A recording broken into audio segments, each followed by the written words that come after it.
Good afternoon. I am so glad to see you all here. I'm especially glad, I might say, that this year, for those of you that were here last year, the speaking order is going to be more or less as planned. Last year, by the time I got to speak, most of the things I had to say had been said even better by others. So I get the first shot at it.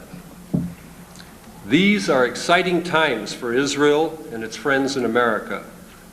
Israel is preparing itself to meet the long-term challenges of defining its borders, stabilizing and/or formalizing its relations with its neighbors, refining its electoral and basic legal system, melding together its ethnic and confessional streams, and preparing its economy for relevance and viability as it approaches the 21st century.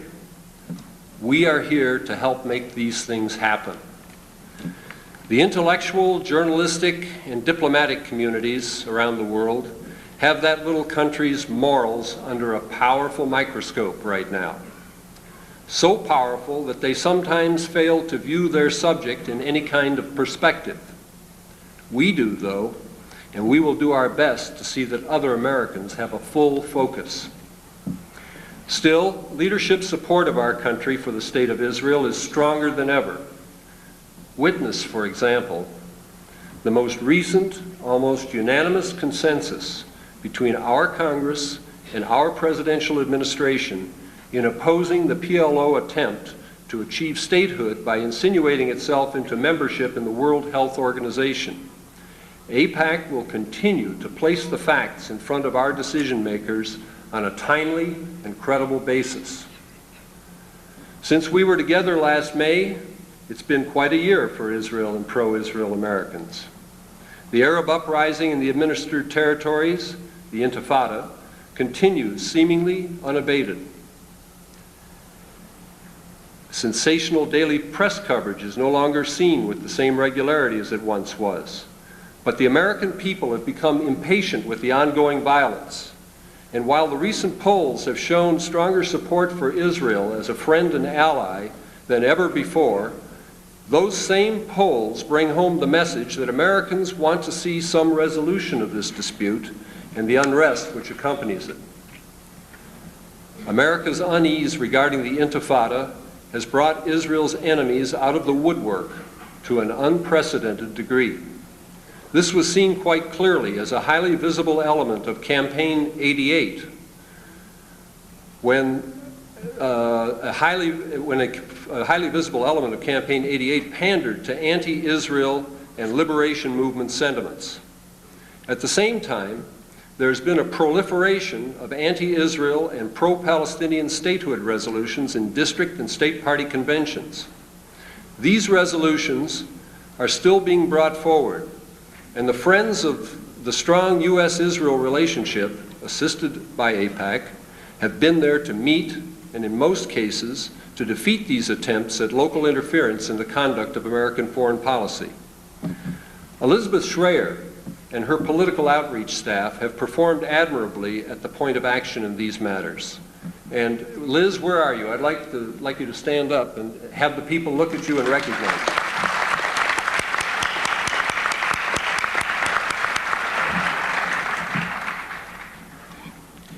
You may have noticed that during the past year, several controversial and potentially damaging issues concerning this organization were accorded considerable press coverage.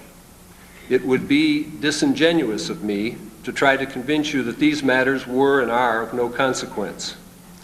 Dealing with each of them as they arose employed a substantial amount of AIPAC staff and lay leadership time and effort. The good news is that I have to report to you today is that each of these matters has either been resolved satisfactorily or is well in hand. We now find ourselves in the best internal condition that I have ever seen, and prepared and preparing further to meet the challenges that lay in front of us along the road toward a stronger America and a stronger Israel, resulting from the ties between those two celebrated democracies. In the middle of 1988, Saudi Arabia announced a major arms purchase from Great Britain. In connection with that announcement, a full-court press propaganda attack was launched on the pro-Israel lobby in America, with the name of our organization being mentioned most often. The fact is that when carefully analyzed, this sale, which by the way has not been formalized as of this date, will have little impact on the American arms manufacturing industry. Clear and concise information regarding the effects of the proposed transaction was developed by our foreign policy issues staff under the direction of Steve Rosen, and has been distributed to the key parties in Washington as well as to our most active members. Now, looking forward, the matters of arms sales to countries not at peace with Israel has become a much more complex because of the reciprocal defense relationship that has developed between our country and Israel in recent times. AIPAC will be responding to these changes in the bilateral relationship where appropriate as new arms sales appear, and viewing each of those arms sales individually. As in the past, we will do our best to focus decision makers' attention on the fact that Israel's best interests in the region, that America's best interests in the region are served by truly assuring that Israel's net security edge is not eroded or withered by sales of advanced armaments to unfriendly neighboring countries. Now at this point, because this is an area that he has been so active in, and I mentioned his name, I'd like to ask Steve Rosen to stand up so that you can see him and recognize him. Is Steve here? Well, he didn't follow the discipline, but he is has done and doing an outstanding job.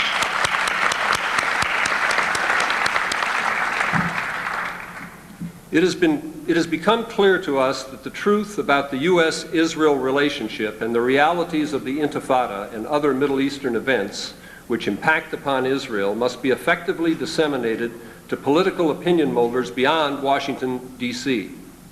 AIPAC's staff and officers spent several months carefully assessing the informational needs and the appropriate format for our participation. To prepare for the new challenges and opportunities, a considerable restructuring and enhancement of AIPAC's staff was the first requirement. The essentials of these changes have been effected, and a state and local political mobilization department is operational. You may have already seen it in action in your hometown, as have the pro-Israel community and the body politic in the state of Vermont. Just a few weeks ago, a meeting was organized to discuss, educate, and motivate in regard to the issues relating to Israel amongst political leaders and pro-Israel personalities in that small but important state. Just visualize this. Over 200 pro-Israel people from 42 different Vermont communities attended. They were joined by the governor, the lieutenant governor, one of the senators, and several members of the staff of the other senator, as well as the single congressman at large who represents Vermont in Washington, and a number of other state and local elected officials. The quantity of information exchanged, the discovery by all parties concerned of the depth of the reservoir of interest and support for Israel and its positions was just spectacular. AIPAC staff specialists and lay activists want to help you organize similar events, tailored to local circumstances and with the co-sponsorship of other pro-Israel organizations in your city and your state. I expect you'll be hearing a lot more about this effort during the next couple of days and beyond. Now, the Congressional Relations Department of AIPAC has a new director, Esther Kurz. She has been with AIPAC for 7 years, is most well prepared for her responsibility, and is doing an outstanding job. And I'd like to introduce her to you, to those of you that haven't already met her, and have you see her. Esther, please, wherever you are. Thank you.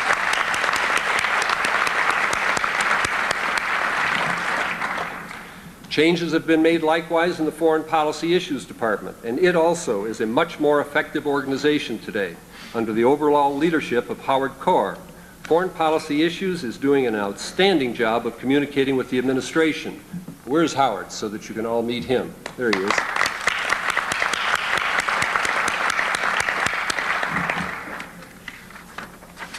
Most importantly, AIPAC staff as a group is working closely and harmoniously together and reaching out to lay activists in order to effectively meet the challenges of today and tomorrow in maintaining and strengthening the ties between our country and Israel. Each of the 6 members of Tom Dine's senior staff is an outstanding performer. Some have already been mentioned. Roy Rosenbaum and his Policy and Development Department have professionalized AIPAC fundraising, boy have they ever, with great success, all in the face of the negatives which have been previously mentioned. So I think it's appropriate that you, if you haven't already, meet Roy. Roy, where are you? Please stand up.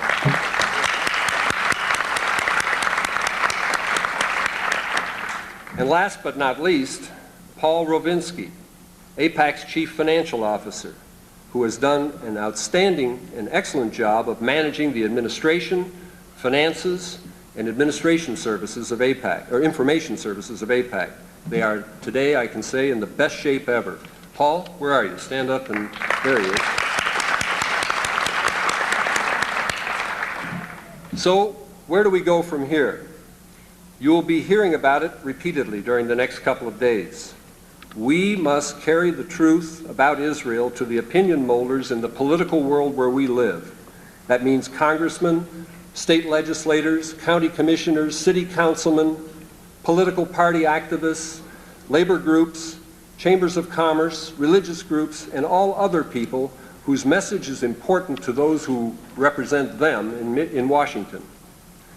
Israel is more than ever America's strongest and most effective ally in the Middle East, and the only functioning democracy in the area. Once again, the annual report to Congress on voting practices in the United Nations reveals that Israel supported the United States at the 1988 General Assembly 91% of the time, almost 10% more often than Great Britain, which was the next most reliable supporter. The U.S. support of Israel is as cost-effective a means of enhancing our international security as we have anywhere in the world. Protection of Israel's qualitative edge and its defense position is critical to our interests in that part of the world. Building stronger strategic and trade relations between the two countries leads to a showcase example of cooperation between allied countries. At the same time, unpleasant things are happening in the territories administered by Israel. The Intifada, according to its secret spokesman on the ground and according to its self-appointed offshore leaders, the PLO, is a war against Israel whose goal is making Israel's presence in those territories so untenable through domestic violence and international pressure that Israel will simply capitulate and remove itself. Now, this war was not initiated by Israel, but Israel must defend itself. The fact is that if the Intifada were to cease tomorrow, the harm to people would cease with it. Americans have to be reminded of that fact. In a very recent speech celebrating the State of Israel's 41st anniversary, Senator Howard Metzenbaum of Ohio included among his remarks the following, quote, "Israel has also contributed more to the intellectual, economic, and cultural welfare of mankind during its short 41 years than many, if not most other, longer-lived nations. I reject the suggestions," he said, "that Israel is off on the road to repression. Repressive nations do not feel anguish about their policies. Repressive nations do not openly debate government decisions and permit vocal public protest. And repressive nations do not indict and convict their own soldiers for abuses of power. Repressive nations just do not care." He went on to say, "Israelis have had the character and the faith in political pluralism to reject totalitarian alternatives despite enormous pressure from enemies around the world." End quote. Howard Metzenbaum brought forth some powerful thoughts which we should take unto ourselves and share with our neighbors and leaders of politics and community. On the other side, Mr. Arafat and his top officials state plainly that they are seeking not the peace of compromise, but the peace of Saladin. Saladin was the Islamic military leader who defeated the Crusaders in battle, concluded an armistice with them, and then continued to make war upon them until they were driven from the land of Israel. Israel is not going to make that kind of peace with the Palestinian Arabs or anybody else.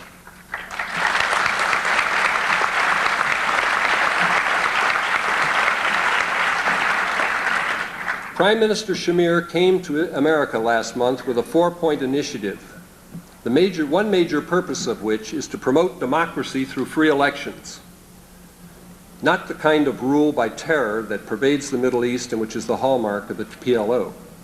Foreign Minister Arens is here with us today, waiting to come on stage just now, and Defense Minister Rabin will be with us tomorrow and Tuesday. They are carrying with them Israel's Knesset-approved program, which includes representation elections amongst the Palestinian Arabs. Those who are chosen in the proposed elections will negotiate their own future with Israel, Jordan, and possibly others. That is the way people's political futures are determined in America and in Israel. There is no more correct path than this for the Palestinian Arabs, who have been used as a pawn to prevent peace by their Arab brethren for the last 41, or if you will, 70 years. The Palestinian Arab people who live in Samaria, Judea, and Gaza, the so-called administered territories, should take very seriously the fact that this proposal is at long last a bipartisan consensus of the Israeli body politic. This is an opportunity the likes of which have not been seen before, and which holds the promise of real gain in return for all the pain that they have suffered since December 9th, 1987. The rhetoric of self-serving Arab politicians and the intimidation of frenetic professional terrorists should not be allowed to block this first big step along the road towards something that the Palestinian Arab people have never, ever enjoyed, but have come to covet.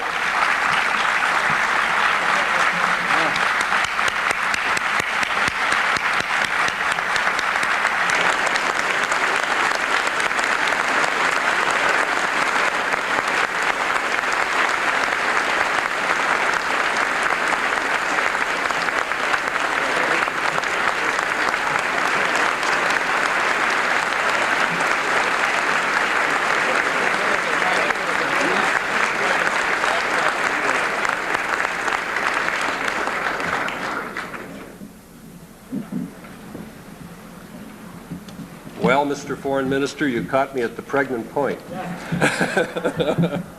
I wait 9 months? No, about 9 seconds, I think is more like it, Bishop.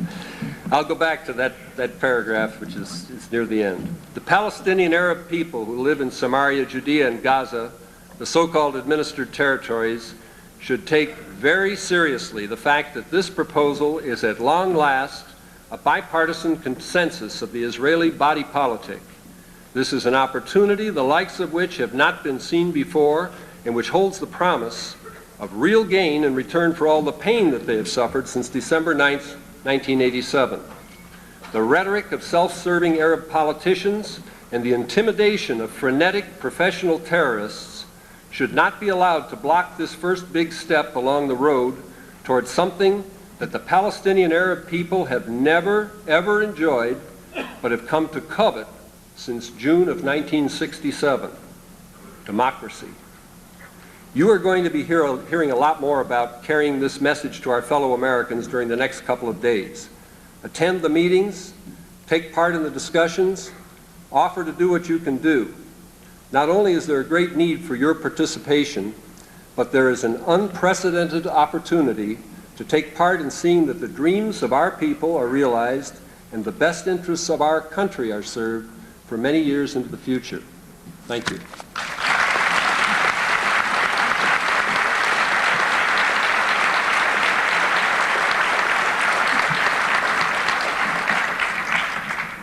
Thank you. Thanks very much. Now I'd like to do one more thing while I'm still here, which is to introduce some of the dignitaries who are seated out front here with us. First of all, our ambassador, and I'm not sure I have the diplomatic protocol exactly right for this, but our ambassador to Israel, the American ambassador to Israel, Bill Brown, please.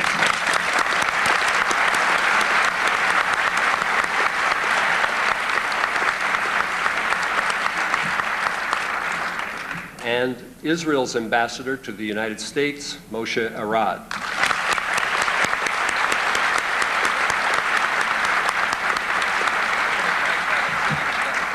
And isn't it nice how they're sitting right together?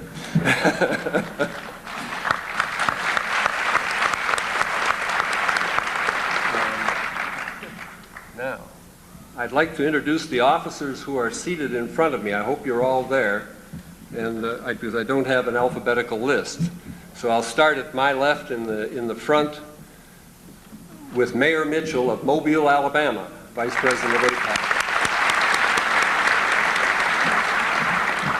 Bob Reisman of Providence, Rhode Island.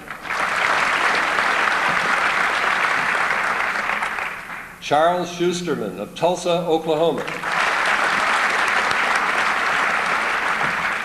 Our newest officer, attending his, I believe, his first officers meeting, Steve Grossman of Boston, Massachusetts.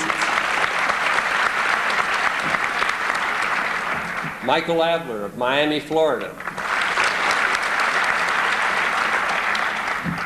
Probably the most well-known officer of AIPAC, Rabbi Israel Miller of New York City.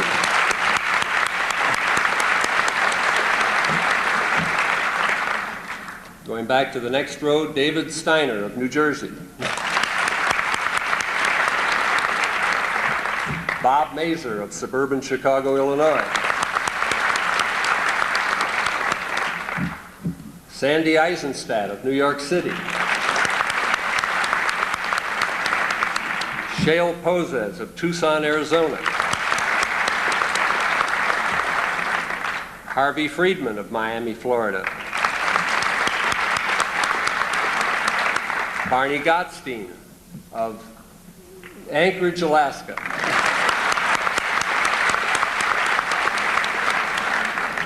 In the third row along the middle, Bernie White of Washington, D.C.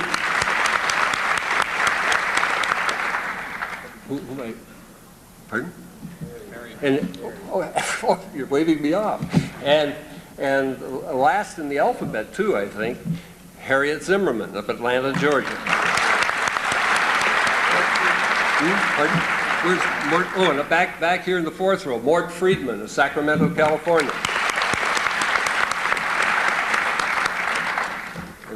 And Monty Friedkin, who has not previously been introduced, of Youngstown and Boca Raton, Florida.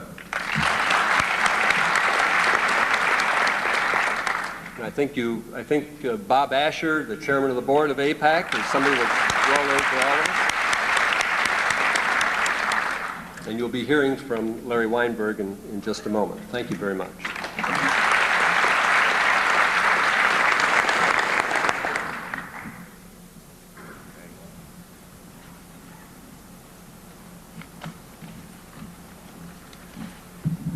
Okay, and I'm Larry Weinberg from Los Angeles, California.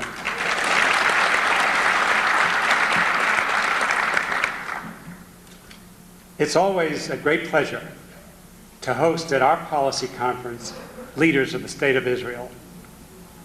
This year, we're particularly honored to welcome a leader of Israel who knows us very well, a great friend of AIPAC, for his first time here as foreign minister. In the tradition of Moses, Moshe of old, who led the Jewish people from bondage to freedom, to live in peace in the promised land, so is this Moshe, a man of destiny, who went out of his way as the biblical Moshe did, coming from another land, fated to play a central and critical role in the ongoing quest of the reborn Jewish state for peace, for real peace, for peace with security. You have served the Jewish state with dedication, courage, and wisdom as engineer, teacher, politician, diplomat, and statesman. You are held in the highest respect here in Washington, both in the administration and on the Hill. Americans the country over know you through your many appearances on American television, where you have articulated Israel's positions with clarity, forthrightly, persuasively. We are especially honored that you have agreed to address our conference during these very special times. You have been discussing with our country's leaders Israel's proposal for peace, commencing with your concepts for elections in the territories. We wish you success in these endeavors, so that after more than 41 years, there will at long last emerge for the second time Arab leaders willing to sit down with Israel to start the process of working towards a secure peace for all the inhabitants of the region. And be assured that we at AIPAC will do everything we can to ensure that the U.S.-Israel relationship continues to grow stronger and broader than ever. Ladies and gentlemen, please join me in giving a warm and enthusiastic reception to Israel's Foreign Minister, the Honorable Moshe Arens.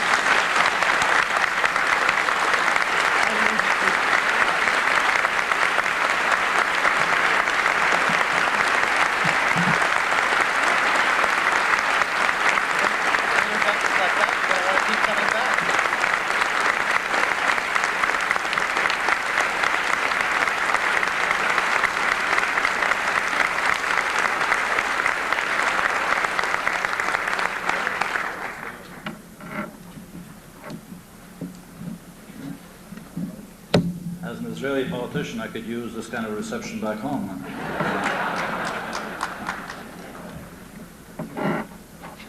Mr. Chairman, His Excellency, the American Ambassador in Israel, William Brown, His Excellency, the Israeli Ambassador in the United States, Moshe Arens, officers and members of AIPAC, ladies and gentlemen. It is a pleasure and a very special privilege to address this policy conference of AIPAC in Washington today. I got to know AIPAC well, face to face, during my tenure as Israel's ambassador in Washington. This is now 7 years ago. And in trying times, that was the year of Israel's military operation in the Lebanon, facing significant criticism and opposition all over the place, I learned to respect and to admire AIPAC for its ability, for its talent, and for its devotion. I express my personal admiration for your efforts on behalf of the U.S.-Israeli alliance and for the people and government of Israel. I want to express our gratitude to you, AIPAC, and all its members. Israel is going through difficult times. We, and with us, Israel's supporters in the United States, are troubled. But we must not forget that there have been more difficult times.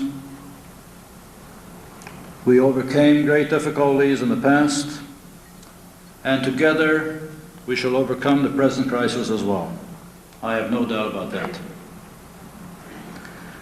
But in order to overcome the crisis, we must first make sure that we understand its nature. We cannot afford to let the press, stories, and television pictures distort our view of reality. The foremost fact of this reality is that Israel is situated in the Middle East and not in the Middle West. Some of our best friends seem to forget this elementary fact. The Middle East is where, until recently, Iran and Iraq fought a senseless 8-year war in which violation of the most universally accepted taboo, poison gas, was used by a signatory to the Geneva Convention.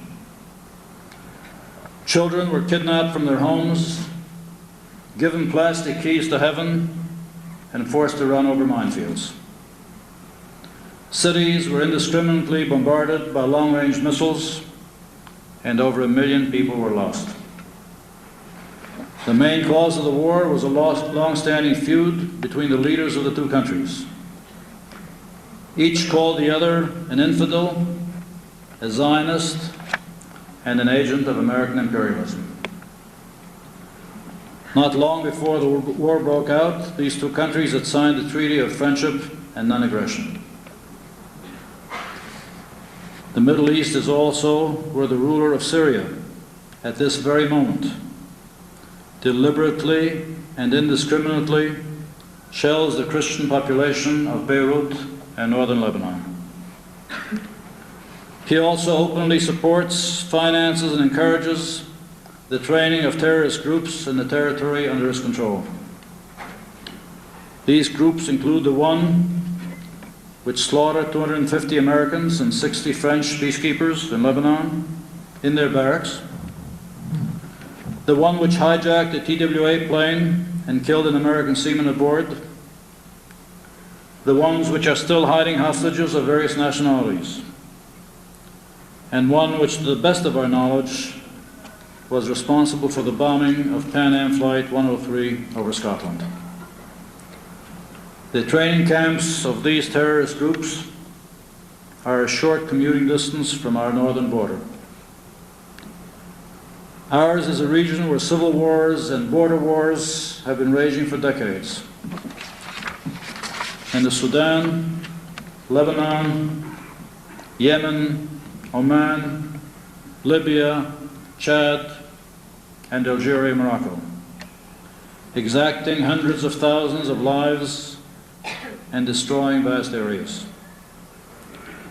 Protests and uprisings are put down with unmatched ruthlessness. Syria destroyed much of the city of Hama and killed 20,000 people in 1 week.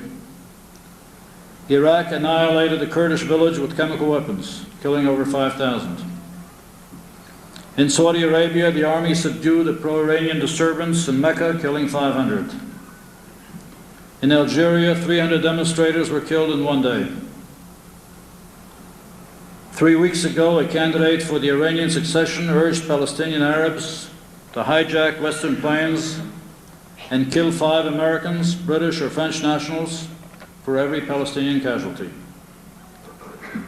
Obviously, he was trying to prove he is a worthy heir to his leader, who pronounced a death sentence on Salman Rushdie and who has had 2 mullahs murdered in Belgium for doubting the wisdom of that sentence.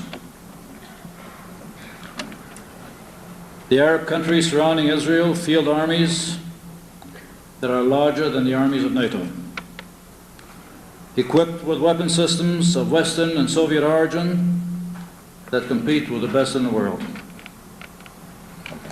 Syria now possesses an air force of some 600 warplanes, which include MiG-29 interceptors and Sukhoi 24 fighter bombers. These are the most modern planes the Soviets have. It also has an air defense system coordinated with the Soviet system, which is second to none.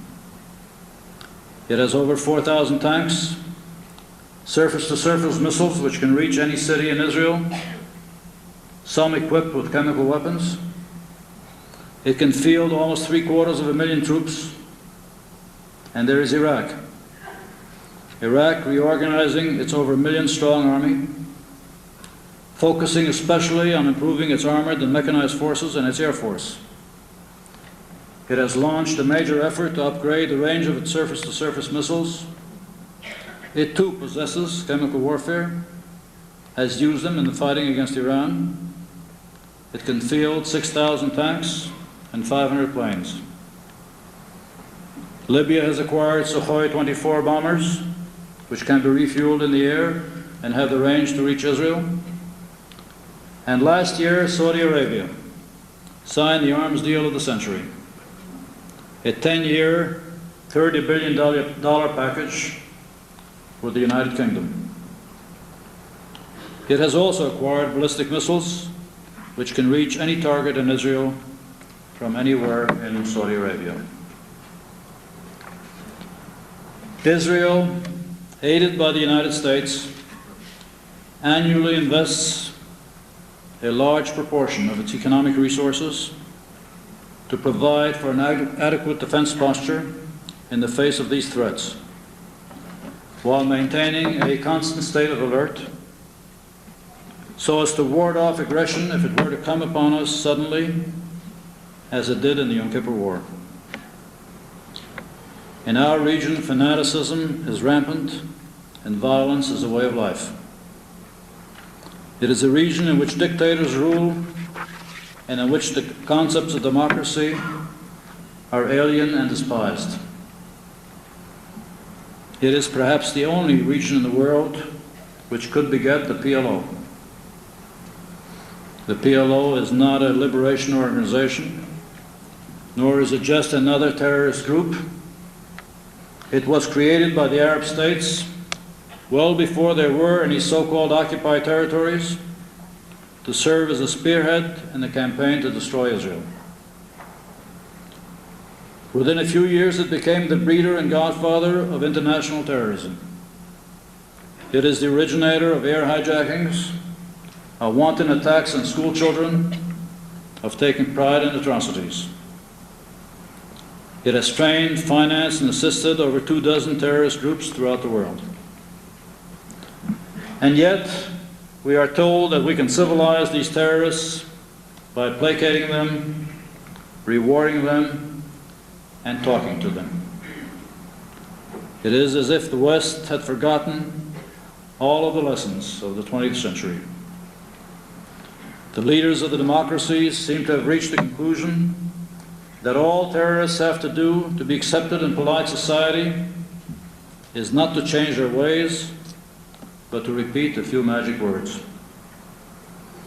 There is an Arab saying, there are no taxes on words. And when there is no free parliament and no free press to reckon with, it cannot be too much of an effort to say one day that the PLO charter is null and void, and the next day that it is still in force. You may remember that after the Aquila Laura hijacking, Arafat's foreign minister said at a luncheon attended by the UN Secretary General that it was Mrs. Klinghoffer who killed her husband and pushed him overboard for the insurance money. After that, it cannot be too difficult for Arafat to say with a straight face that the stabbing to death of 2 elderly men in Jerusalem, one of whom was 91 years old, is not terrorism, and that anyway he always opposed terrorism. What is difficult to understand is how Western politicians and the press can nod in agreement.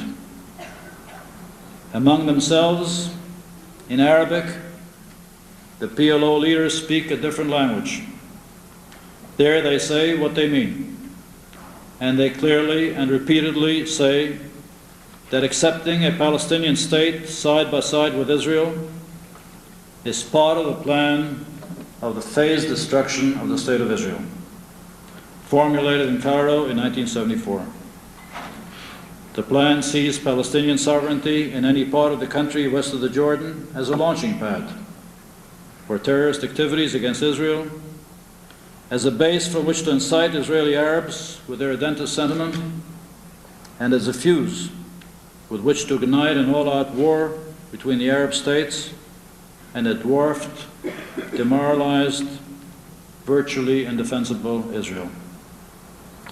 Nor does anyone in the Arab world treat the renouncing of terrorism as anything but a semantic trick.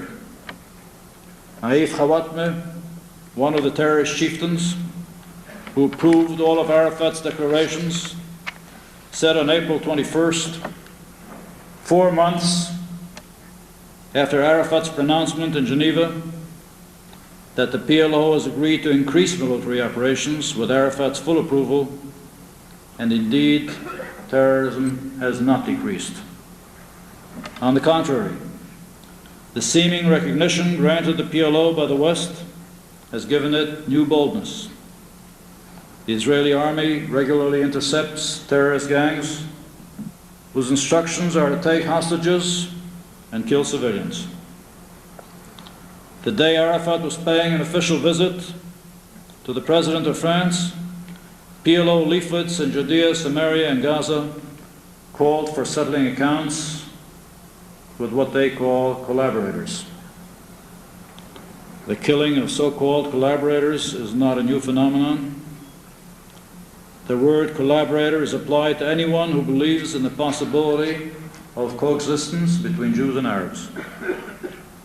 King Abdullah of Jordan was such a collaborator. So was President Sadat of Egypt and President-elect Bashir Jamal of Lebanon. And so were thousands of Arabs, big and small, from heads of state to an anti-Arafat cartoonist who was murdered in a London street, to a mother of 4 in Nablus who was recently gang-raped and beaten to a pulp. Arafat himself said, "Whoever thinks of stopping the Intifada before it achieves its goals, I will give him 10 bullets in the chest." Of all the major recorded violent incidents in 1988, 1/3 were committed by Arabs against Arabs.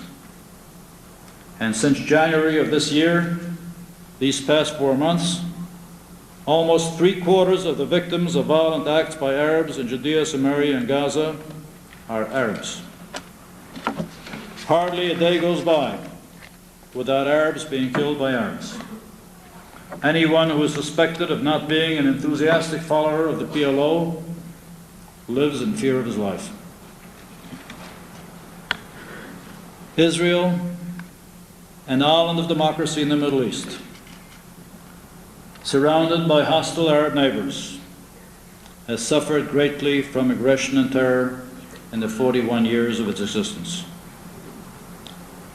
We need no urging to make peace. We pay for the absence of peace the highest price of all, the lives of our sons. But in the Middle East, peacemaking is a painfully slow process. Some of the Arab countries have no desire to make peace with Israel. Their rulers need peace like a hole in the head. Like dictators in other countries and at other times, they thrive on hostility and on belligerency. 10 years ago, Israel signed a peace treaty with Egypt. It took 30 years and 5 wars before Egypt decided that the negotiating table was to be preferred to the battlefield. Israel paid a tremendous price for that treaty, a price unprecedented in the annals of conflict resolution between nations. Many in Israel thought the price excessive, but the agreement once signed has been carried out by us to the letter.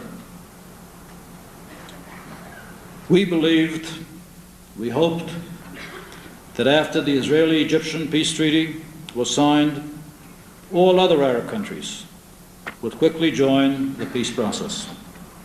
It hasn't happened.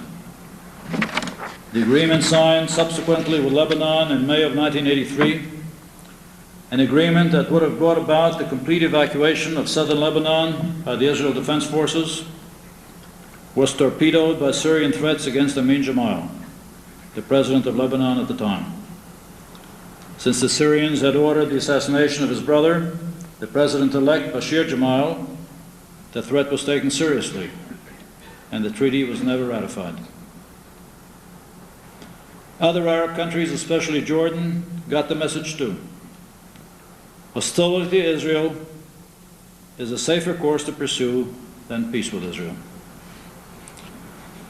The Camp David Accords and the Israeli-Egyptian Treaty of Peace dealt not only with the Israeli-Egyptian bilateral relationship. They specifically addressed the status of Judea, Samaria, and Gaza, and the Palestinian population in these areas.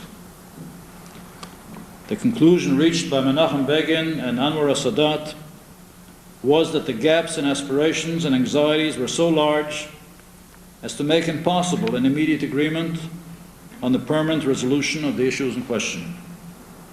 They agreed that negotiations should first be held on an interim arrangement based on self-rule for the Palestinian population, and that only after such an intervening period, when aspiration and perception gaps had narrowed, would negotiations for a permanent settlement commence.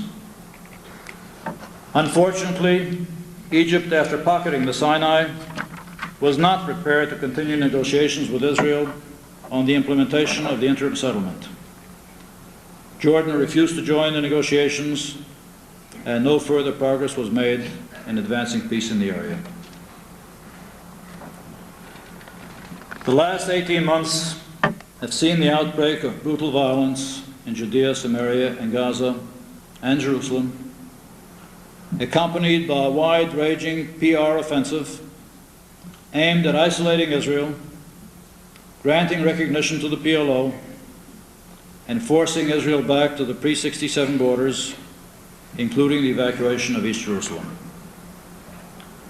To Israel's enemies, this would only be a way station towards the ultimate objective of destroying Israel.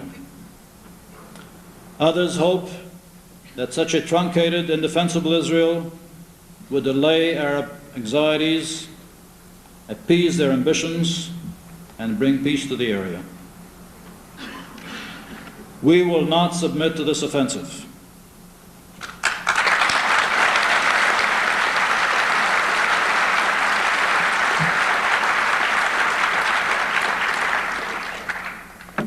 Nor will we allow it to divert us from our search for real peace.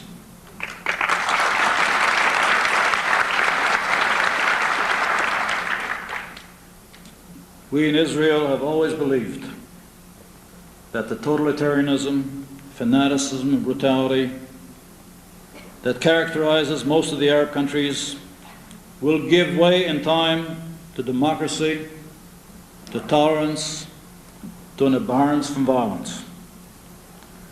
We hope that Israel can serve as a catalyst to bring about this change in the Arab world, a change that would bring peace, good neighborliness, and prosperity for all in the Middle East.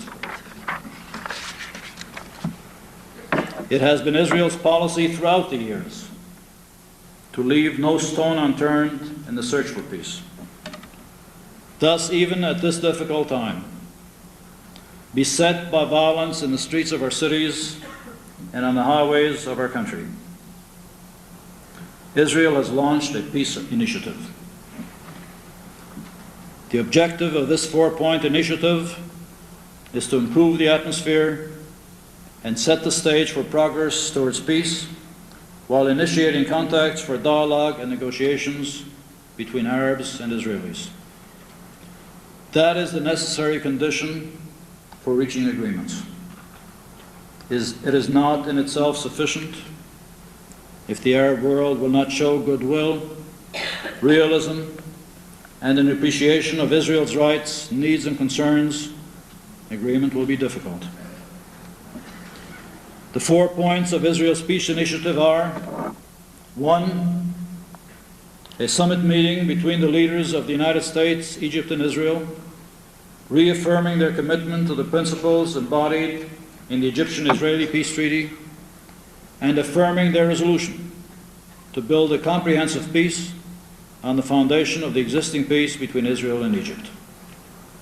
2, a call to the other 20 Arab countries presently maintaining a state of war with Israel to cease hostile propaganda, economic boycott, and active belligerency, and to establish contact with Israel with a view to normalizing relationships. 3, a call to the United States to lead an international effort by the industrialized nations of the world to rehabilitate the 300,000 Palestinian refugees still languishing in refugee camps in Judea, Samaria, and Gaza. And 4, holding elections amongst the Palestinian population of Judea, Samaria, and Gaza for representatives with whom Israel will negotiate the terms of an interim settlement and eventually the terms of a permanent settlement. This is a forthcoming, forthright, and courageous peace initiative. It is the product of long and soul-searching deliberations in Israel. We have met the commitment I made during my last visit to Washington 2 months ago that Israel would launch such a peace initiative. The next move is up to Washington. This initiative can succeed if it will have the wholehearted, unqualified support of the United States. We need that support. We believe we deserve it. We believe we are entitled to it. For Israel's peace initiative to succeed, it is important that it enjoy the support of countries throughout the world and that it elicit a positive response in the Arab world. The United States can contribute greatly to that end. U.S. participation in the Tripartite Summit and in the Refugee Rehabilitation Program is an integral part of the initiative. The main thrust of Israel's peace initiative is clear. Some of its details will be defined as we go along. But we should not get bogged down in debate over these details now. That can only serve those who would like to derail the initiative. The major obstacle to progress towards peace is the PLO. It wages a daily campaign of terror amongst the Palestinian population in Judea, Samaria, and Gaza. It beats, it burns, it kills. It attempts to intimidate and cow to submission. The PLO doesn't want free elections and will do all in its power to sabotage them. The PLO doesn't want Arab countries to join the peace process and attempts to frighten them away from contact and negotiations with Israel. It should be clear that any moves that strengthen the PLO, enhance its image, or extend its recognition and legitimacy cannot possibly further the cause of peace in the Middle East.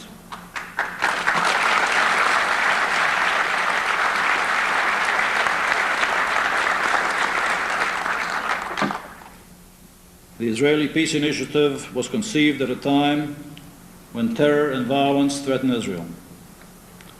It has taken courage and foresight to present it at this time. It is living proof of Israel's desire for peace and of Prime Minister Yitzhak Shamir's leadership and his ability to forge a wide national consensus around Israel's search for peace. There is no other road to peace. International conferences and dialogues with terrorists are dead-end streets and prescriptions for an escalation in frustration, animosity, and eventually violence. Now we need America's support.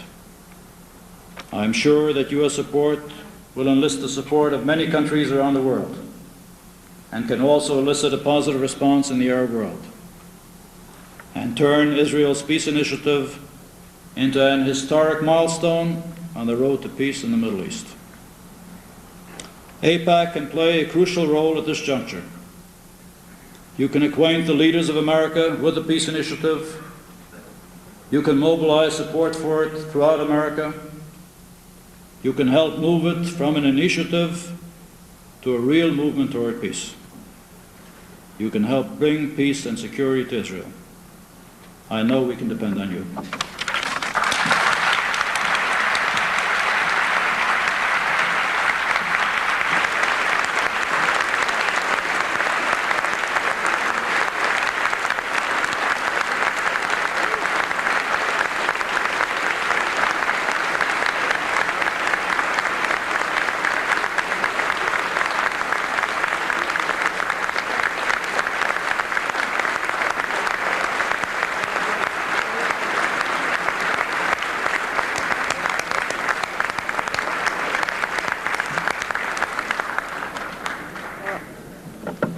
Thank you, Moshe Arens.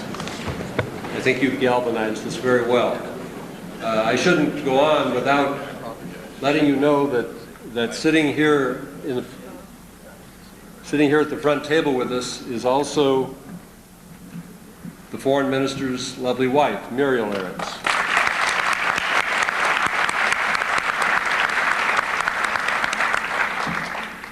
And now I'd like to call on my colleague, Monty Friedkin, to introduce our next speaker.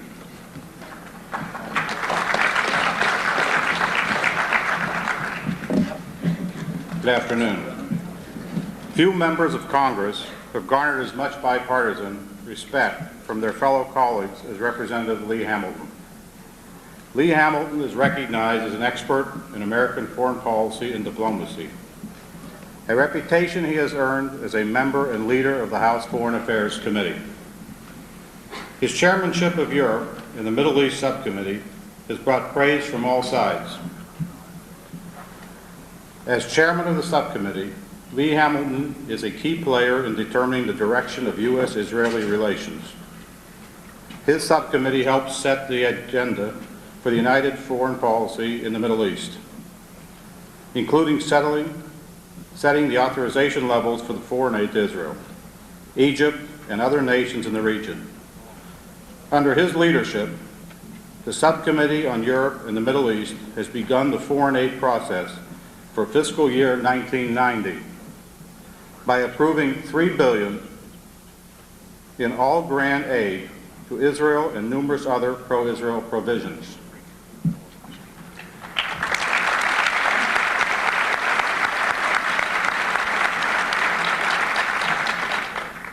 Representative Hamilton's leadership on these issues reflect his support for a strong U.S.-Israel relationship as an essential element to any Middle East peace process. Another example of the high regard in which Representative Hamilton is held by his colleagues can be seen in the fact that in 1987, Lee Hamilton was selected to serve as the chairman of the Special House Select Committee, which investigated the Iran-Contra affair. In response to that scandal, he successfully introduced key legislation to prohibit the export of military equipment without notice and justification to the countries placed on the terrorist list by the Secretary of State, which currently include Iran, Syria, Libya, and South Yemen.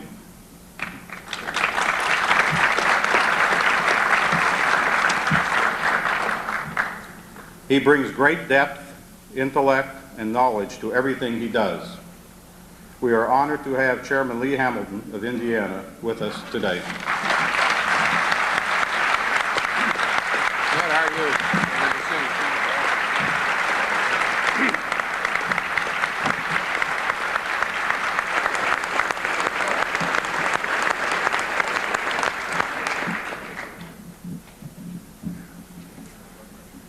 Well, good afternoon, everyone, and thank you very much for giving me the opportunity to join you this afternoon.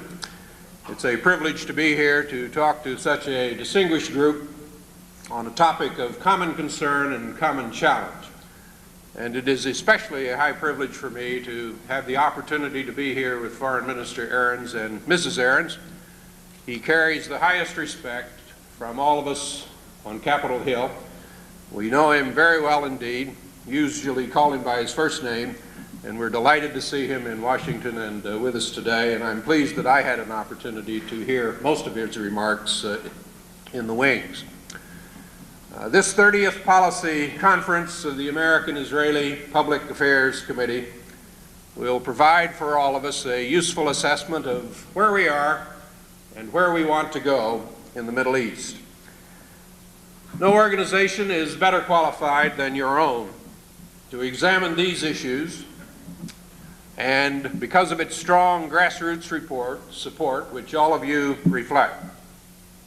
Its effective work in relations with the United States Congress and policymakers over the years is remarkable indeed. Ed Levy and Tom Dine and all of your other leaders, it is a high privilege for me as a member of the Congress who takes a special interest in Middle East affairs to have an opportunity to work with AIPAC. Now, of course, the Middle East is a policy of major concern for the Congress, for the President, and for the American people. We have important strategic interests in that part of the world. We know from experience that there are few, if any, back burners in the Middle East. We have seen time and again that when the search for peace stagnates and the prospects for peace recede, then regional tensions and hostilities increase. We know that because of the rapid arms proliferation in the region, the costs of further military conflict will be staggering, both in human and in financial terms. One impression I have of the Middle East over the last several years is that the continuation of the status quo is a prescription for trouble. United States interests and the interests of Arabs and Israelis demand that we do not permit the situation to drift and wait for a more favorable environment to adopt a more active policy in the region. United States policy cannot and should not be a substitute for what the parties themselves must do. But I think you would agree with me that we have a critical role to play in trying to keep the parties focused on peace and conflict reduction. And no other country in the world is as well placed to perform that role. A new diplomatic environment is present in the region. President Bush wants to promote the resolution of regional conflicts throughout the world. All Middle East parties would like to see a more stable situation.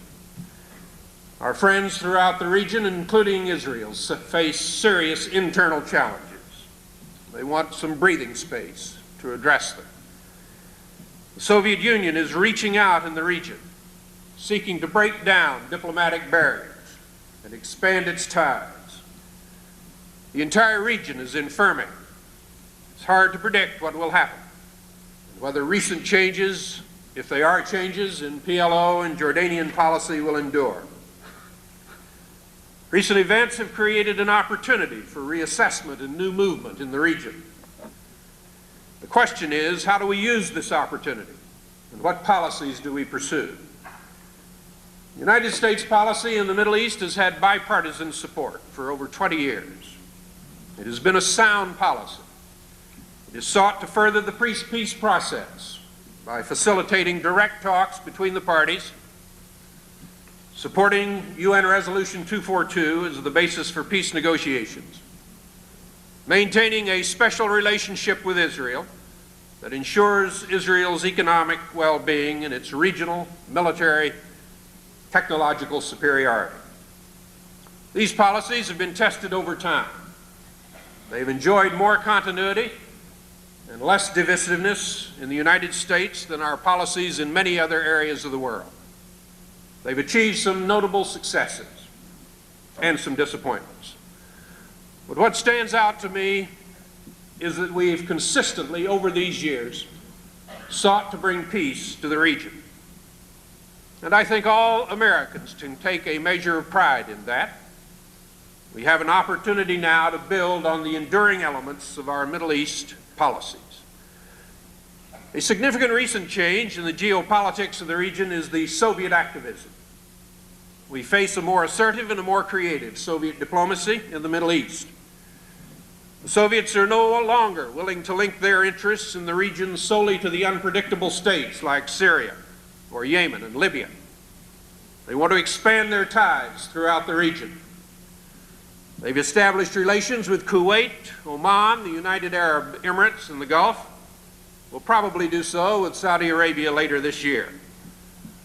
High-level Soviet diplomats are traveling with greater frequency in the region. Foreign Minister Shevardnadze recently visited 5 countries, and earlier this year he met with Foreign Minister Arens in Cairo.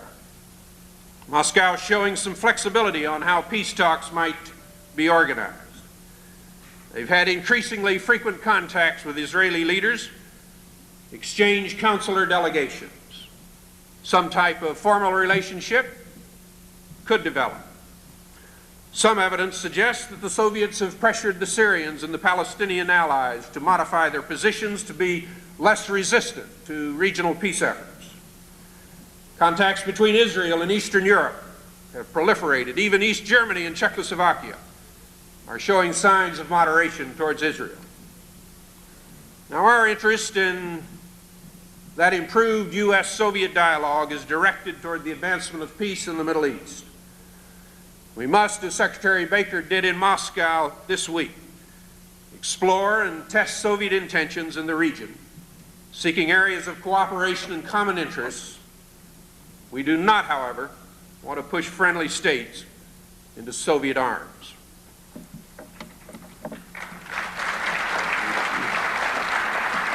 Now, let me cover several issues with you.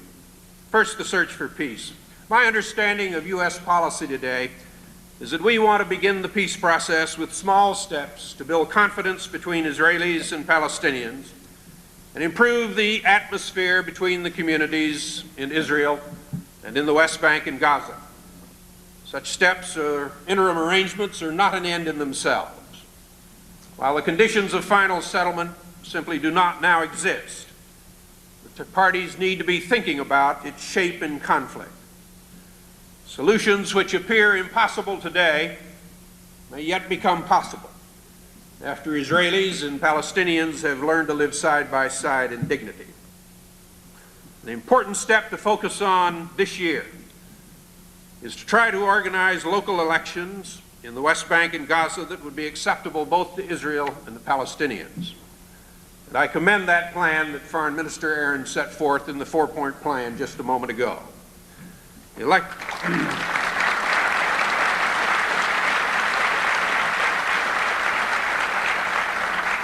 Elections in the West Bank and Gaza in a free campaign environment would help to reduce tensions, focus the energies of local Palestinians on political change, identify local officials to serve as a bridge between Israel and the PLO in the intermediate period, will give local Palestinians a greater voice in and responsibility for the running of West Bank and Gaza towns, and create a new political dynamic in the region. Some Israeli leaders will call this post-election period autonomy.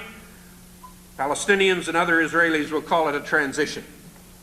In any case, it's going to last a number of years, and it should be agreed at the outset that this period would be followed by final settlement. Elections were last held in the West Bank 13 years ago, in 1976. At that time, the PLO first opposed and later supported them. Today, the PLO must be encouraged to view elections not as a trick to extend Israeli control or an end to the uprising, but as an opportunity to begin to give Palestinians greater control over their own destiny. Prime Minister Shamir supports elections. Palestinian and Arab leaders have not rejected them, at least under certain conditions. And the diplomatic task for the United States over the next several months is to try to work out procedures and modalities for elections that are acceptable to both Israel and the Palestinians. That will not be easy, but it should be the primary focus of our diplomacy. These elections are an important step in the search for peace. They are by no means a panacea. They will not solve the difficult problems associated with a final settlement, but they can provide an opportunity for confidence building over time. Elections can proceed without commitments by the parties to give up their stated positions on the ultimate disposition of the territories. The challenge of 1989 is to end the cycle of confrontation in the West Bank and Gaza that we see and read about daily. Local elections that are acceptable can help break that cycle. My sense is that local elections are an achievable objective. The modalities for elections can be worked out and creative solutions can be found to address the sensitive issues that exist in considering them. Linking local elections to a broader peace process and the role of Palestinians outside the West Bank and Gaza will be more difficult to resolve. Our greatest advantage in achieving these elections is that the status quo satisfies no one. Now let me talk for a few minutes about a very difficult matter, the Palestinian challenge. In December of 1988, Secretary Shultz started a substantive dialogue with the Palestinian Liberation Organization. That development ended a 14-year period in which the United States did not have substantive talks with the PLO because the PLO refused to accept UN Resolution 242-338, thereby recognizing Israel's right to exist and renouncing terrorism. PLO Chairman Arafat's statement in Geneva on December 14th reversed these PLO positions, at least to the satisfaction of the administration, and opened the way for dialogue. The U.S. decision to open the talks has been accepted, but it is not popular with many Americans. Nonetheless, the polls indicate a majority of Americans support talks with the PLO. To be sure, the PLO's new policies will have to be tested over time. Anytime Israel is attacked from Lebanon, Foreign Minister Arens made a number of references to that, a debate over the PLO's role is sure to follow. Since the U.S. dialogue with the PLO began, we've held 2 formal meetings and several informal discussions. The informal sessions have been between our ambassador in Tunis and the PLO representative in Tunisia. The stated purpose of this dialogue has been to hold the PLO to its December 1988 statements and positions and to use the dialogue to promote the search for peace. Prior to March, most of our discussions focused on the statements of PLO officials and the incursions of Palestinians into Israel. Since then, other issues have been discussed, including election proposals. The dialogue is continuous and fragile. It is likely to remain so until there is greater homogeneity in the PLO. Since the dialogue started, it has broadened a little. We now raise our concerns effectively and quickly. In the present circumstances, it is appropriate that Tunis remains the official point of contact with the PLO. We have a long agenda to discuss with the PLO, to urge the PLO leadership to use its influence to stop terrorism by fringe groups.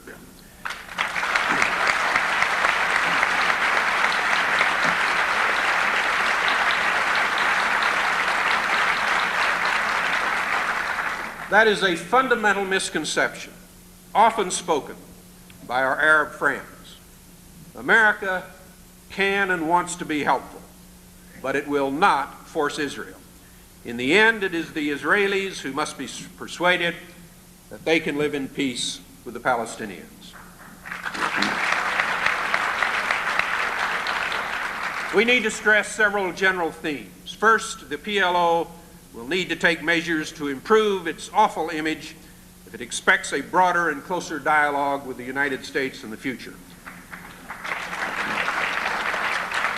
Second, the PLO must understand that military attacks against Israel threaten the U.S.-PLO dialogue, discourage the Israelis from entering into talks with the PLO, either directly or indirectly, and the PLO should focus on improving the life of the Palestinians in the West Bank and Gaza.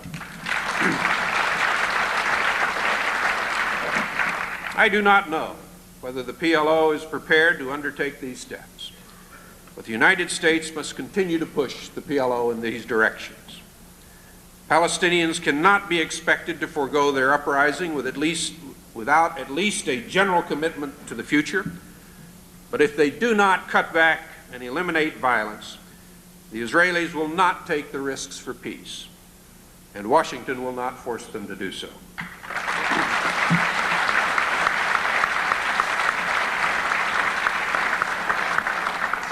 Let me cover one other area quickly and then conclude with a few observations about the Congress and Israel. Another critical policy challenge is how to deal with the proliferation of these deadly weapons in the region.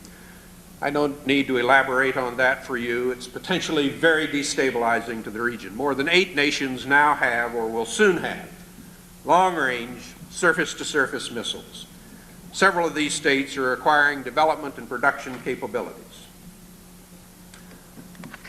But Christian chemical weapons also pose a serious challenge as well. I think an initiative by the United States is necessary to try to deal with these problems.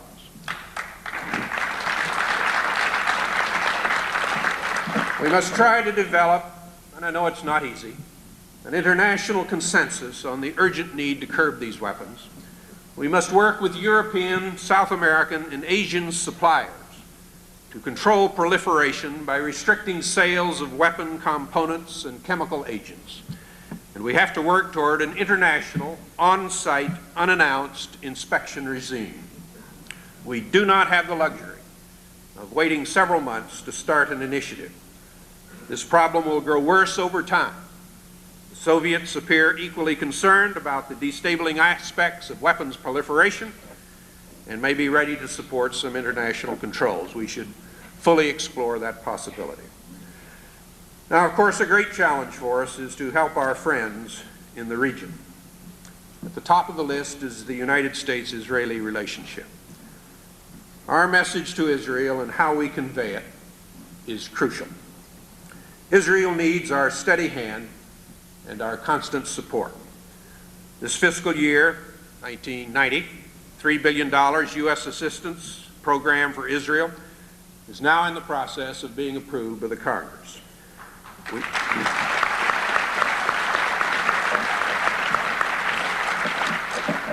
We provide this assistance because it is in our national interest to do so.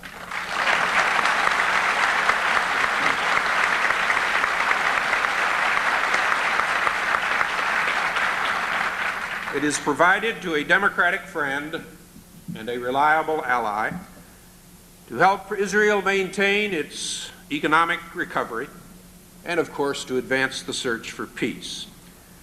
U.S. assistance to Israel should not be conditioned. As with all good relationships,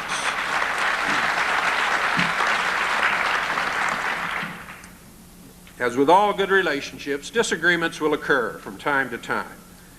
Policy differences have been worked out in the past, and we will work them out in the future. Israel is divided today over many issues concerning the solution in West Bank and Gaza. The inadequacy of present policies is apparent, and the Israeli public is frustrated with the failure to reduce tensions in the West Bank and Gaza. In Israel today, there's good and there's bad economic news. The good news is that Israel's debt is at its lowest level since 1982, and Israel's foreign exchange reserves have hit a new high of $5.5 billion. The troubling news is that Israel is experiencing a serious economic slowdown. The over 8% unemployment rate is the highest since 1966, and the West Bank and Gaza violence has hurt the Israeli economy. Our relationship with Israel, our military relationship, is strong today. We're cooperating, we're sharing intelligence, we're holding joint exercises, we're collaborating on SDI research, we're conducting U.S. training in Israel, we're pre-positioning some U.S. equipment in Israel. These and other areas of defense cooperation and coordination should be maintained and expanded. We should facilitate contacts, of course, between the Israelis and the Arabs to help reinvigorate the Israeli-Egyptian relationship. We need to continue to work to make more permanent our partnership with Israel and try to isolate and insulate the U.S.-Israeli relationship from changes here and abroad.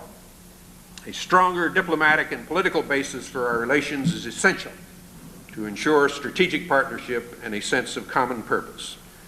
To build such a foundation would help Israel and would build greater confidence in our relationship and provide a steady framework for dealing with our mutual concerns. Now let me conclude with a few comments about the Congress and Israel. Support for Israel remains strong in the Congress, which is now in the process of improving that important foreign assistance program. Congress remains committed to helping Israel address its economic problems and to meet its military needs. Congress appreciates the tough choices Israel confronts, how to deal with the PLO, how to find reliable Palestinian interlocutors, how to deal with the occupied territories in an effective and humane way, how to uphold democratic principles while confronting daily demonstrations and violence and terrorism, how to respond to the Jewish settlers in the West Bank and their determination to take law and order in their own hands on occasion, regardless of the views of the government. We know there aren't any easy answers to these dilemmas. We want to be sympathetic and understanding. But there's also considerable unease in the Congress regarding several of Israel's responses to developments in the West Bank and Gaza. Things are not getting better for Israel in the territories. Israel has not developed an effective response. Collective punishment has not been working, and it is not easy to understand the utility of some of the policies. But friends stand by friends, and certainly the Congress will continue to be a friend of Israel.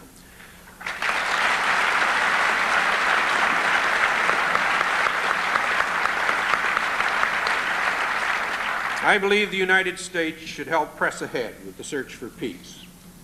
No real progress in the Middle East is likely, in my view, without U.S. leadership.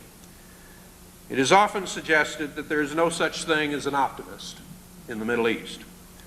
That may be true, but I suggest that we can be proud of our long involvement in this region and of the progress in the peace process which we have helped achieve.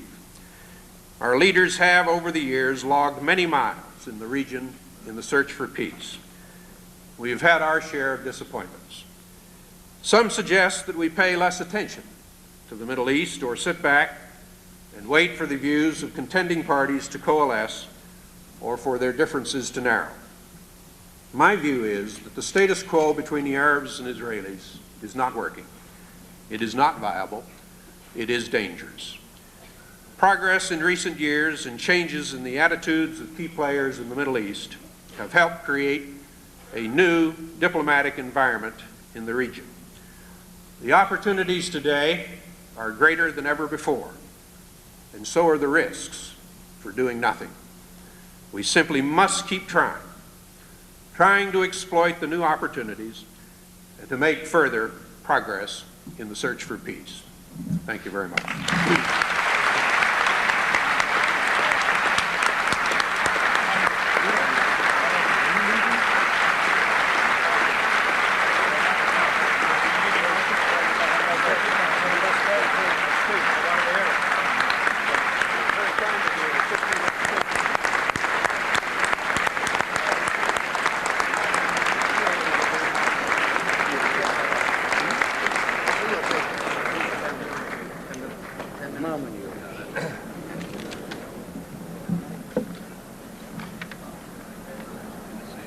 Thank you, Lee Hamilton. Thanks for sharing your extensive knowledge of these issues with us, and thanks for sharing your intellectuality and your eloquence with us. You certainly have your own way of approaching these things.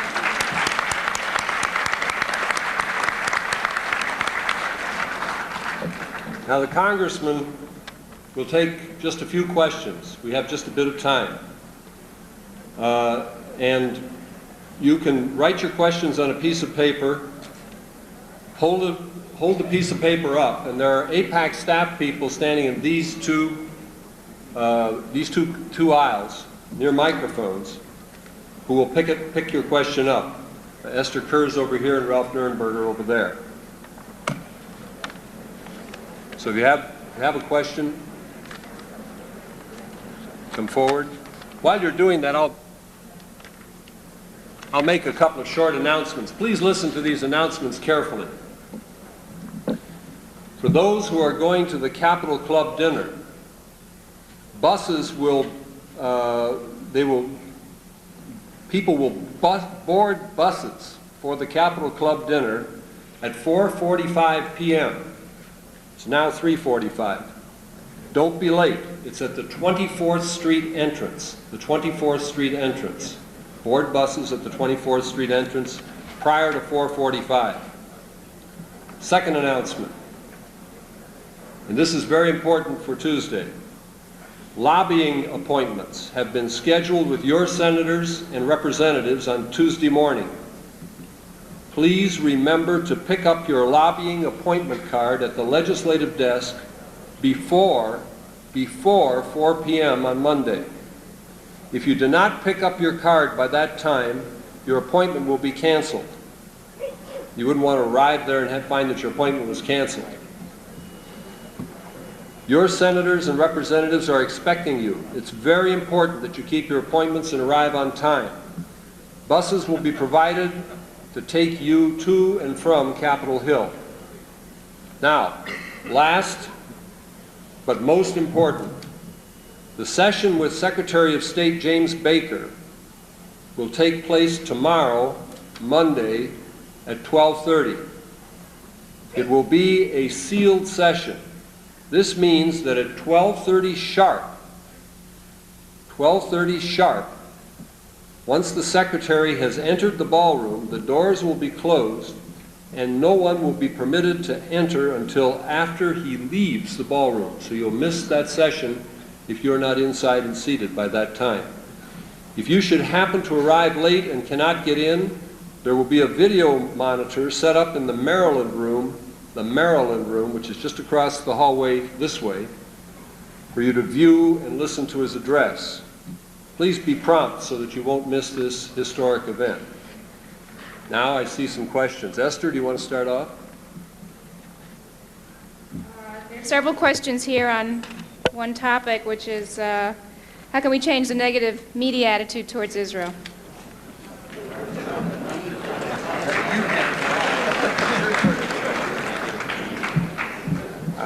I'm not sure that I'm any kind of an expert on how to change the media's attitude.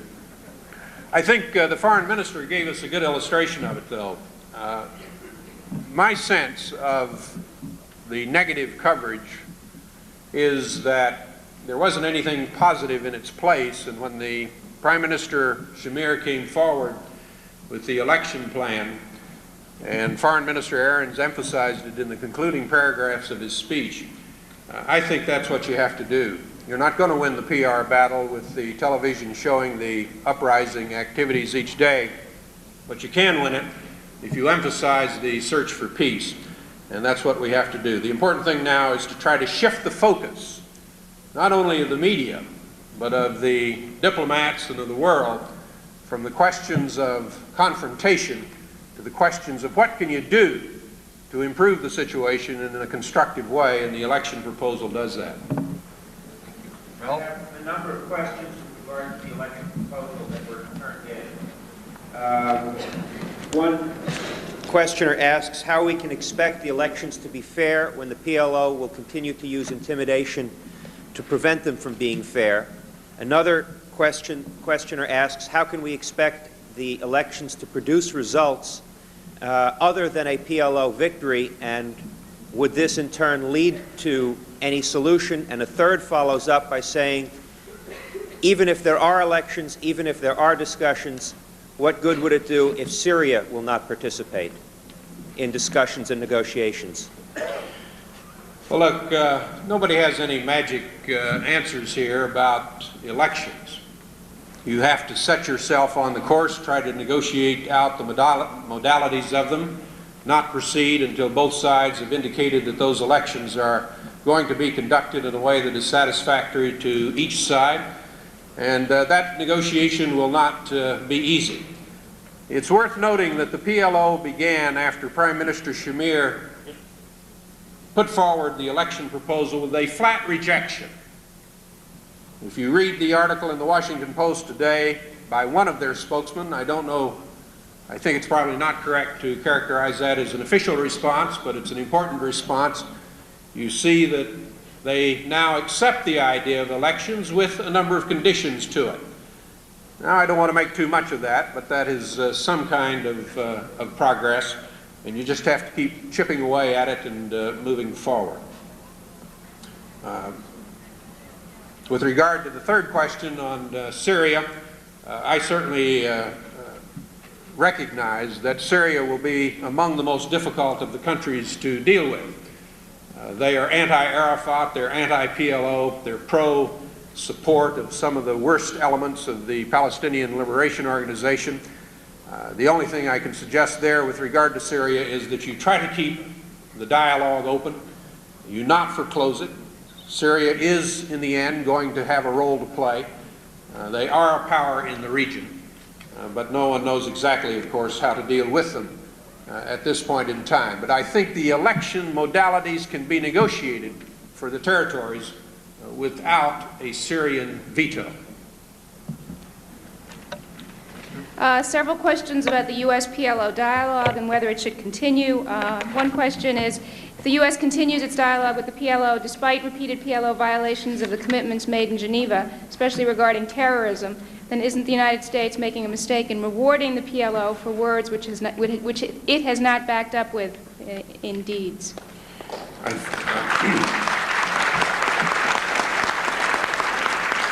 United States has to be exceedingly careful in monitoring the activities of the PLO. And just because we have started the negotiations with the PLO does not mean those discussions are going to continue.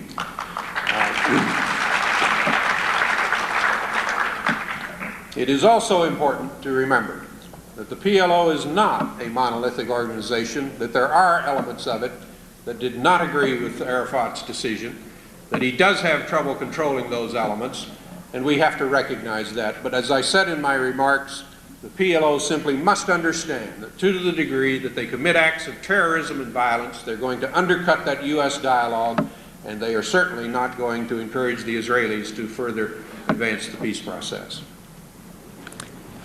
Here's a question that deals with your efforts to restructure the foreign aid bill and wants to know how those efforts are coming. What is the likelihood that there will be continued earmarking for countries in the Middle East, and what effect all of this will have on U.S. policy in the region? I can answer that question much better at the end of this coming week, because we're going into our final negotiations with respect to the foreign aid bill in the week ahead. And as Tom reminds me, that may very well be why you're here. The aid for Israel, probably the aid for Egypt as well, certainly will be continued to be earmarked. The task force negotiations are moving forward, and it's very hard to generalize or to characterize the results of that task force now. One of the things I've appreciated incidentally about AIPAC is that your interest in the foreign assistance program extends far beyond the Middle East. And many of you have talked to me about that. And all of us want to see, quite apart from the Middle East, a more effective foreign aid program. We want it more effective in the Middle East as well. And it's important, it seems to me, that we restructure that foreign aid assistance program, because in my view at least, it's not working as well as it ought to work, and we're not getting as much bang for the buck as we should get. Several questions on arms sales, conventional arms transfers. What can the U.S. do to build an international consensus against the sales of conventional arms to the Middle East? And do you support the sale of advanced fighter aircraft to Saudi Arabia? I do not support the sale of advanced fighter aircraft to Saudi Arabia.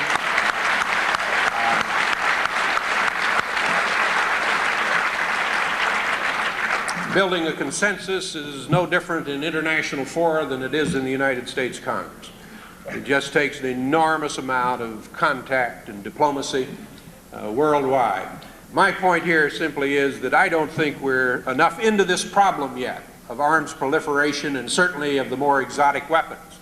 And I want to see the United States launch a very vigorous effort in international fora of all kinds, all over the world, indicating that we must put a stop to these weapons, getting their support to the extent that we can, and that's not as easy to achieve as you might think. Building that consensus, only when you have that consensus can you then move in to developing the necessary international regimes to stop it. We will not be 100% successful, but we might be 80 or 90% successful, and it's certainly worth the try. We must do it. One more question. Your program. It's another question related to aid, and this is: how can we get our allies, including West Europe and Japan, to help in the Middle East, in particular in dealing with the refugee problem of the Palestinians in the West Bank and Gaza, and in essence establish a form of Marshall Plan so that all the countries in the regions will improve their lifestyles? I certainly like the question, and I like the premise of the question, and I like the suggestion that is now being made more and more that more than just the United States must participate in the development of the region. I think that too should be part of the U.S. plan, if you would, for the Middle East. Enormous need is present. I was running over with some of my colleagues just a day or two ago the problems in Lebanon, for example, just overwhelmingly difficult. They can only be solved if a major international effort is put together. And we all know that the United States is not quite the dominant player that it once was in this area. We are still a major player. We're still the most important player in aid. But we do not have the financial resources we once did. Japan is now the largest donor of foreign aid in the world, and we must get their involvement in these difficult problems in the Middle East. That could be a key part of moving the peace process forward in the Middle East. Thank you very much.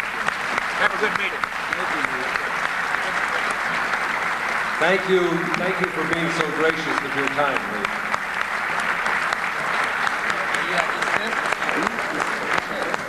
And now, we are adjourned for the afternoon, till this evening. Thank you very much.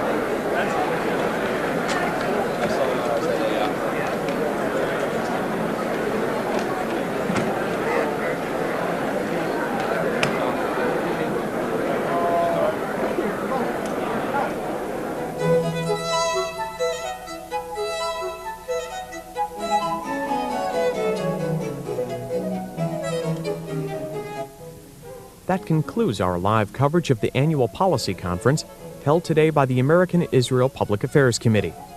Today's coverage will re-air tonight at 9:30 p.m. Eastern Time, which is 6:30 for our viewers on the West Coast.